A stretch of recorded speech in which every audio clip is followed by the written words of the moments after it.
Hola amigos, ¿cómo están? Bienvenidos a Perú 21 TV. Mi nombre es Mayra Calderón y hoy vamos a hablar sobre las actividades de la Fundación Romero. Y para eso estamos ya con Martín Pérez. Él es director de la Fundación y le damos la bienvenida. ¿Cómo está? Muy bien, muchas gracias, Mayra. ¿Cuáles son las actividades en esos momentos que están realizando? Sabemos que están ofreciendo becas, más de 1000 becas para discapacitados. Sí, a ver, permíteme contarte un poquito de la fundación porque Claro que sí. no se conoce mucho, pero la fundación ya tiene 40 años de existir. Y durante estos 40 años siempre hemos estado cerca de los grupos más vulnerables. Tenemos dos ejes de acción. Actuamos sobre un eje de solidaridad y sobre un eje de salud. Y tú recordarás que durante la pandemia la Fundación Romero hizo un esfuerzo muy grande. Entregamos 4 millones de mascarillas a través de diarios de alcance nacional y también de alcance local y regional. Pudimos traer médicos y enfermeras que estaban en las provincias muy enfermos y que requerían de tratamiento y los trajimos a Lima. También pudimos colaborar con miles de válvulas de alto flujo, que son lo más cercano a un respirador. Y también hemos hecho entrega de bonos económicos a las familias y eso se hizo junto con el Banco de Crédito y el MIDIS. Y después, hace apenas unos días hemos estado ayudando en Piura. Siempre nos enfocamos en la ayuda temprana, es decir, nosotros nos activamos a las 48 horas, estamos en el sitio en que se nos requiere. Y entonces hemos entregado cerca de 4000 packs de víveres a las familias que estaban totalmente aisladas. Buscamos especialmente ir a los sitios aislados.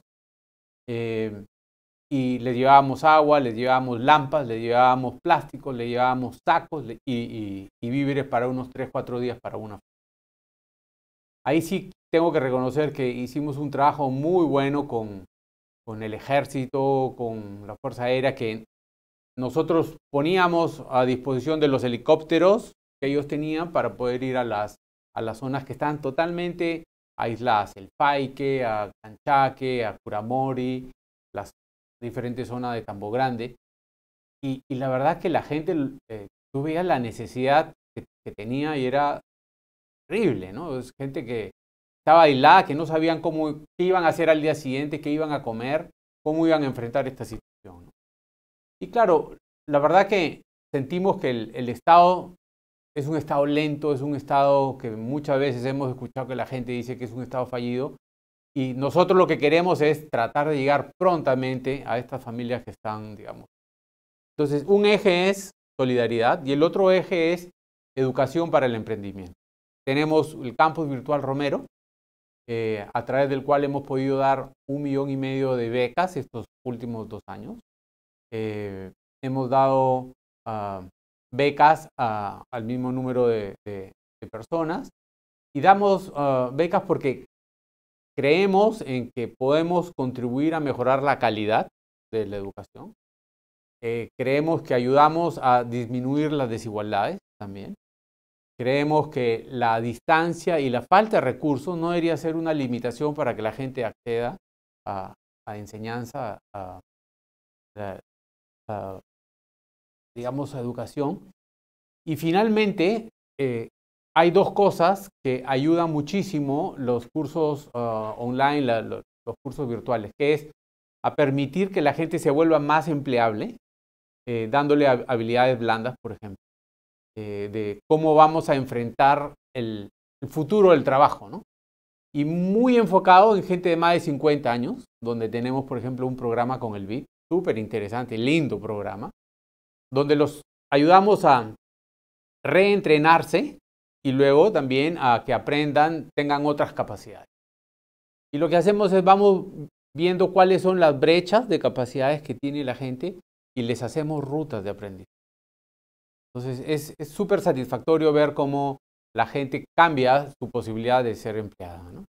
Y lo que tú me mencionabas de las becas que acabamos de entregar, les hemos entregado 100,000 becas a CONADIS para los el grupo de peruanos que tienen discapacidad auditiva.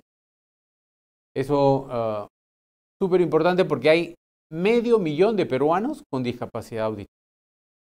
Y la gran mayoría de ellos son emprendedores, porque no han podido terminar en claro, en las universidades ni en los colegios, y justo queremos impactar en ellos para darles mayores capacidades para que puedan ser más empleables y que sean más exitosos en la vida. Señas de progreso. Lindo nombre. Y bastante emotivo, ¿no? Porque Sí. parece que este sector de la población no ha sido mirada con la atención que merece. Sin duda. O sea, nos mueve mucho el tratar de cerrar estas brechas de desigualdad. Y en estos grupos de discapacidad en general, hay mucha desigualdad. Son grupos que han sido excluidos de la dinámica económica y de la dinámica social. Cuando tú tienes a una persona con discapacidad en la familia, no es él solo, es toda la familia que sufre o que lucha, que trata de empujar hacia adelante. Y cuando tú logras de alguna manera apoyar a que salga adelante estas personas con discapacidad, estás ayudando a toda la familia e impacta en toda la familia. Entonces es verdaderamente transformador, ¿no? Y cuéntanos su experiencia como director de la Fundación Romero. ¿Cómo ha sido? ¿Ha sido de repente difícil dejar de ser político, crítico y ponerse en el lado de la ayuda directa a la población? No. Te voy a contar un poquito cómo entro a la política, porque yo estudié en el Colegio Inmaculada, colegio jesuitas, y siempre teníamos muy cerca el tema del apoyo social. Mi mamá ayudaba en lo que en ese entonces era el asentamiento humano Pamplona Alta. Y nosotros como alumnos del colegio fuimos en una oportunidad a ayudar durante 15 días a construir una iglesia. Entonces siempre he tenido este contacto muy cercano con la gente. Yo he vivido en Piura hasta los 10 años. He sido panadero. Entonces digo que soy piurano de corazón y panadero de profesión. Y siempre me ha gustado ayudar y estar muy cerca de la gente. Entonces, y nunca he dejado de estarlo, ¿no? Entonces, el haber sido congresista te da una perspectiva, el haber sido ministro es también muy gratificante porque puedes ejecutar cosas, y el haber estado en CONFIEP también, o sea, son diferentes espacios en donde desde cada uno tú puedes hacer algo por los demás, ¿no? Entonces, y en la fundación llevo como 10 años y es también muy gratificante ver cómo puedes impactar en las familias, ¿no? Algunas cosas más de corto plazo, otras cosas más de largo plazo. Pero es súper interesante. Lo que hicimos en la pandemia fue enorme y uno se siente bien. Yo, por ejemplo, la distribución de los 4 millones de mascarillas fue realmente un esfuerzo grande y con alcance nacional, ¿no? ¿Cuáles son las proyecciones de la Fundación Romero? Bueno, vamos a seguir en los dos aspectos, en los dos ejes de solidaridad y de educación para el emprendimiento. Estamos buscando un tercer eje que vamos a ver por dónde nos decantamos, pero creemos pues que la fundación tiene que estar cerca de la gente, ¿no? O sea, lo que queremos es tener mucho contacto y poder apoyar a la gente más vulnerable del país, ¿no? ¿Cómo ve usted, ahora que está como director de la Fundación Romero, la crisis política, social y económica en la que se encuentra en nuestro país, con la vasta experiencia que usted ha tenido en esos ámbitos, ¿no? En el ámbito empresarial, en el ámbito político y ahora desde la filantropía? A ver, yo creo que es una pena lo que estamos viviendo, ¿no? Realmente hay una desintegración de valores, la política se ha vuelto un espacio, diría yo, complicado, lleno de dudas para todos los actores. Hemos pasado por situaciones muy complicadas respecto a corrupción, respecto a credibilidad. Hoy día se cuestiona todo, se cuestionan las personas, se cuestionan los medios, los políticos, se cuestiona todo, ¿no? Y el Perú estaba, yo creo, enrumbado a poder seguir creciendo y creo que el reto más importante es seguir creciendo para poder generar empleo. Si hay un ratio que debiéramos seguir siempre en los gobiernos es la generación de empleo, porque la generación de empleo es lo que saca a la gente de la pobreza. O sea, yo recuerdo que conversaba con el presidente Humala y él me decía, Martín, primero los programas sociales. Yo le decía, sí, presidente, pero también primero el crecimiento. Porque el programa social te ayuda y te da alivio durante un tiempo. Pero una familia, cuando el papá, la mamá y los hijos tienen trabajo, esa familia sale de la pobreza para siempre. Si es que tú mantienes esa posibilidad de empleo. Para generar empleo tenemos que crecer al 4 o 5% para que todos los chicos que salen de las universidades y de los institutos tengan una posibilidad de agarrar un empleo. Si no, vas a tener 200,000 desempleados cada año. Entonces, es una pena, pero no estamos generando la confianza que genere inversión y la inversión que genere empleo. Por otro lado, yo siento que hay reclamos y me parecen que son justos porque hay un grupo de peruanos que no ha podido avanzar o desarrollarse a la velocidad que el país se desarrolló. Y en el fondo lo que sucede, Mayra, es que en el Perú hoy día hay dinero, hoy día hay plata, hoy día hay recursos. Y lo que no estamos siendo capaces es de ejecutarlo. Entonces la gente tiene derecho en decir, quiero mejor salud, quiero mejor educación y quiero mejor seguridad. Y quiero más agua. O sea, es un crimen, pero hay ciudades donde hay agua para los animales y no hay agua para las personas. Claro, y Piura, ¿no? Y muchas otras ciudades. Entonces, cuando nos fijamos y decimos, quiero mejor salud, mejor educación, mejor seguridad, quiero más agua, y tú analizas quién administra estas áreas, es el Estado. Entonces, tenemos que hacer que el Estado funcione. El 95% de las atenciones de salud las da MINSA y de salud. La educación, 65-70% es estatal. Tenemos que hacer que funcione. Necesitamos mejores profesores, claro. Necesitamos más colegios también. Pero es administrado por el Estado. La seguridad también es una función inherente al Estado. El agua es increíble. La gente de menos recursos paga más por el agua que la gente de más recursos. Se habla también de la descentralización, se critica la descentralización y dicen, bueno, la culpa es de Lima, ¿no? Si no llega aquí riqueza, la culpa es de Lima porque todos los recursos se quedan en Lima, pero esto no es así, porque el MEF da una partida a los gobiernos regionales. ¿Qué es lo que sucede con eso desde su mirada? Sí. Creo que tenemos que revalorar la función pública, creo que hay que revalorar a los funcionarios públicos en general. Siempre he dicho que en el Perú hay más gente buena que mala. Es decir, ¿hay corrupción? Sí. Lo que tenemos que terminar es con la impunidad respecto a los corruptos. O sea, los que sean corruptos, creo que tienen que pagar.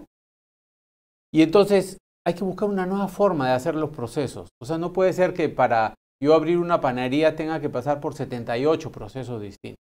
Y que si la quiero abrir en Piura de una manera, y si es en Lima de otra, y si es en Cañete en otra. O sea, tenemos que estandarizar las cosas para que las cosas se puedan hacer. O sea, tenemos que buscar nuevas maneras. Por ejemplo, ¿por qué no tener un solo tipo de posta? Un plano de posta. La posta mide 120 metros.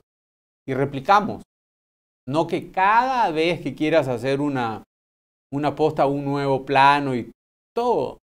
Yo recuerdo una fundación española que ayudaba a los municipios, por ejemplo, y esto es un tema bien de fondo, a tener mejor recaudación tributaria. Entonces venía, preparaba a todo el equipo de las municipalidades, ¿no? Y los capacitaba para cobrar adecuadamente y todo.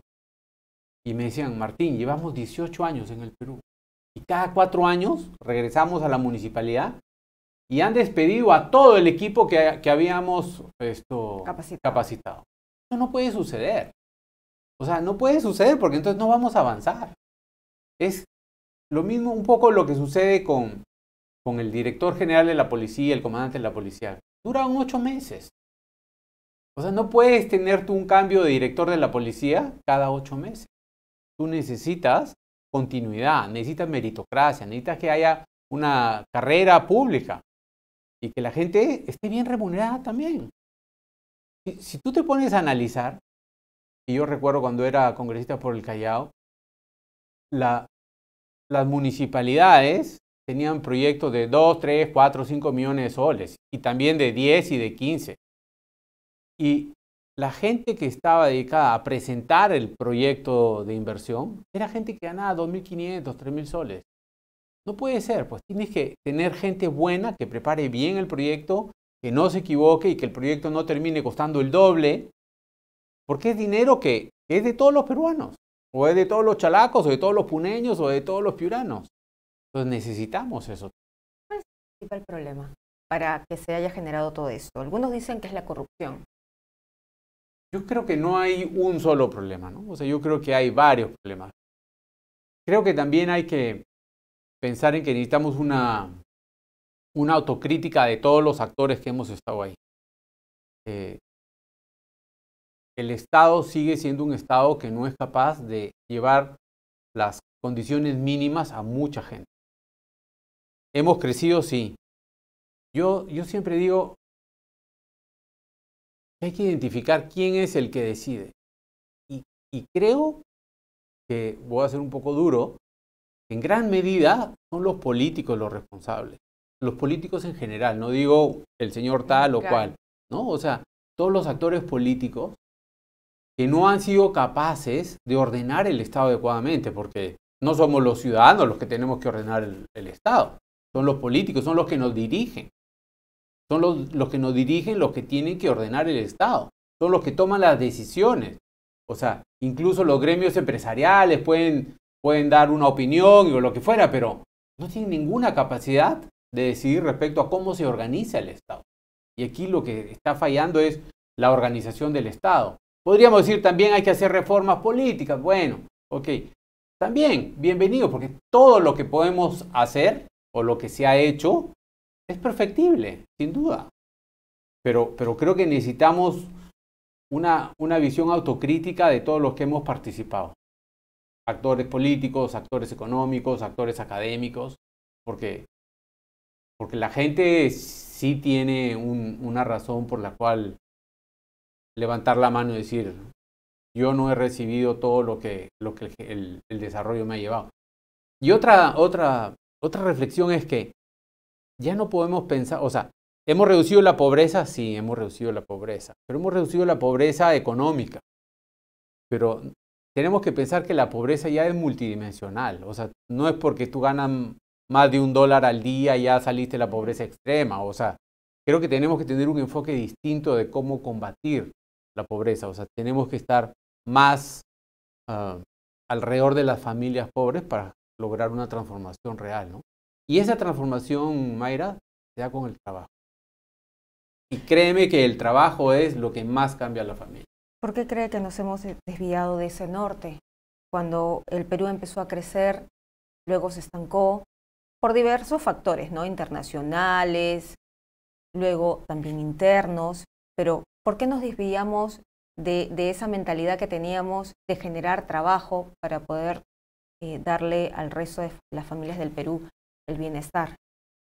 Creo que hemos tenido momentos en donde la gente ha ido perdiendo la confianza. Y cuando digo la pérdida de confianza no es solo de los empresarios, ni los grandes, ni los medianos, sino también de los chicos y de los ciudadanos, ¿no? La confianza es algo que se pierde rápido y que tarda en recuperarse. Y para hacer una comparación, la gran empresa y la gran inversión explica el 30% de la inversión total en el Perú. Y el 70% son medianas y pequeñas inversiones, desde los chicos que hacen su cabina de internet, de la señora que pone la bodega en el garaje de su casa, el señor que hace su chifa. Y entonces, cuando empiezan a haber una serie de variables que empiezan a darte inseguridad, la gente, el sentido común te dice, la gente deja de invertir. O sea, la señora que tenía el garaje, las tiene en el garaje de su casa y le roban 2, 3 veces, ya no tiene las mismas ganas con las que empezó. O los chicos que les han robado 8 veces en la cabina de internet. O la señora que vendía anticuchos en la esquina las tardes del verano, ¿no? O las minas que no pueden operar. Entonces, yo te daba ejemplos pequeños para que no digan que la gran empresa. Sí. No, ¿es importante la gran empresa? Sí, claro, por supuesto. Pero también es importante la confianza de la gente, de los ciudadanos. Y entonces, cuando no hay confianza, tú dices, vamos a esperar más adelante. Y si el más adelante no se convierte en un más adelante positivo, la gente deja de invertir, ¿no? ¿Por qué cree usted que estamos eligiendo como elegimos? Y ya se vienen las próximas elecciones en el 2026, porque todo aparentemente da a pensar de que ni el Congreso ni el gobierno de Dina Boluarte se van a ir pronto. Yo creo que no es de ahora que elegimos mal, ¿eh? Hay departamentos, hay regiones donde los últimos 4 o 5 gobernadores todos han ido presos. Igual que los presidentes, ¿no? Creo que los peruanos nos entusiasmamos con el buen verbo de algunos candidatos y nos embarcamos y creemos, no ciegamente, pero rápidamente, ¿no? Nos entusiasma alguien que hable con mano dura, pero ojalá tuviéramos una nueva camada de chicos jóvenes que vayan entrando a la política, que creo que hay, ¿no?